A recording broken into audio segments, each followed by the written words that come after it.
Salut à tous. Aujourd'hui on va parler de la théorie la plus sombre, la plus glauque de My Hero Academia puisqu'on va parler trafic d'altères et transformation d'humains en Nomu. Alors accrochez-vous bien parce que vous ne verrez peut-être plus Love comme avant. Pour rappel, les Nomu ou les Brainless sont des humains qui ont été transformés en monstres suite à des expériences où on leur a transmis plusieurs altères. C'est ce que dit Naomasa à All Might dans le chapitre 47 ainsi que dans l'épisode 15 de la saison 2.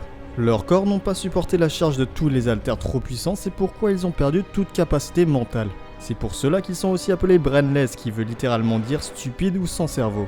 Seulement on apprend aussi qu'il est impossible de transmettre des altères juste par injection d'ADN, ce qui montre que ce n'est pas aussi simple de les créer. Seul All for One a ce pouvoir de transmettre des altères. Et pourtant dans l'épisode 9 de la saison 3, on voit que les Nomu sont créés à la chaîne dans un hangar à Kamino.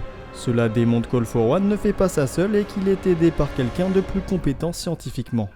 Dans la scène juste après l'ending de l'épisode 20 de la saison 2 ou dans le chapitre 59 du manga, on peut apercevoir un homme qui aide All for One à soigner ses graves blessures suite à son affrontement avec All Might quelques années auparavant. Et il se pourrait bien que cet homme soit le même docteur que celui qui a annoncé à Izuku qu'il n'a pas d'altère. La moustache, les lunettes, le crâne chauve. La ressemblance est frappante. De plus, les seiyuu sont les mêmes pour les deux docteurs. Le doublage est fait par Minoru Inaba dans la version originale et par Mark Stoddart dans la version anglaise, ce qui appuie le fait que ce sont les mêmes personnages. De plus, dans le guidebook officiel, on apprend que le petit Tsubasa, non pas lui, l'ami d'enfance de Katsuki qui a un alter de type mutation qui lui donne des ailes est le petit-fils du docteur qui a annoncé à Izuku qu'il est sans alter. On apprend aussi qu'il n'est apparemment pas allé dans le même collège qu'Izuku et Katsuki. Et il se pourrait bien qu'il lui soit arrivé quelque chose de tragique. Il aurait été transformé en Nomu. Pendant l'Arkstein, on voit un Nomu ailé qui, après avoir réussi à fuir Endeavor, s'attaque à Izuku. Et cela n'est pas dû au hasard. Sur cette page où l'auteur nous donne un indice, on comprend bien que ce petit Tsubasa a bel et bien été transformé en Nomu et que s'il a pris pour cible Izuku, c'est parce qu'il avait l'habitude de le frapper avec Katsuki pendant son enfance. Il est donc quasiment certain que c'est son grand-père qui en a fait un Nomu et qu'il est donc ce fameux docteur qui travaille avec All for One. Mais pour pouvoir créer des Nomu, il faut que la Ligue des Vilains ait un stock d'altères à transmettre. Et All for One, qui était hors d'état de nuire pendant de nombreuses années, n'a pas pu en voler de lui-même pendant tout ce temps. De plus, voler des altères à des adultes recensés serait trop risqué et faciliterait la recherche de la police. C'est pourquoi la théorie du trafic d'altères d'enfants semble assez plausible. Il suffirait qu'il y ait quelqu'un parmi la Ligue avec un alter qui détecterait les altères des enfants avant que les premiers signes ne se déclarent, qu'il vole l'alter s'il est intéressant et qu'il fasse croire à la famille que l'enfant est un sans alter.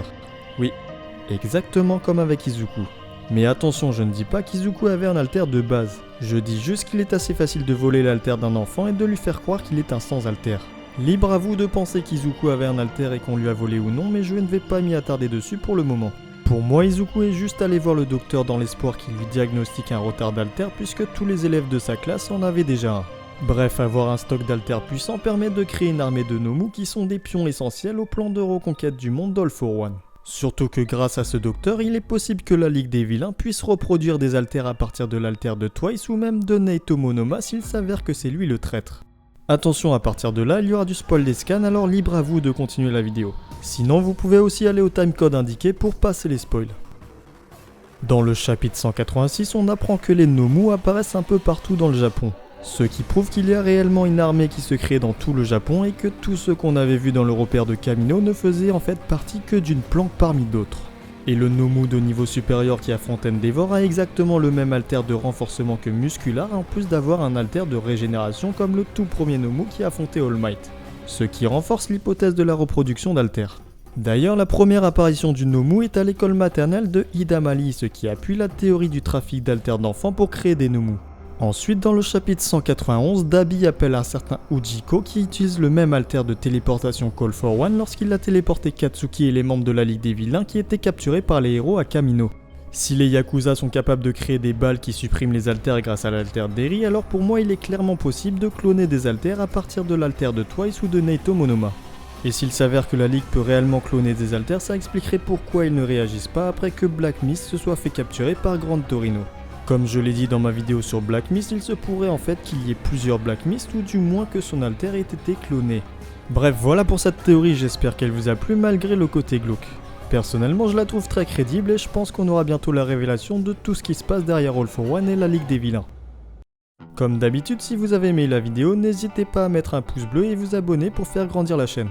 Vous pouvez aussi me soutenir en regardant des pubs sur Utip et me suivre sur mon Twitter pour avoir toutes les informations sur les futures vidéos. Sur ce, je vous dis à la prochaine pour de nouvelles théories. Tchuss!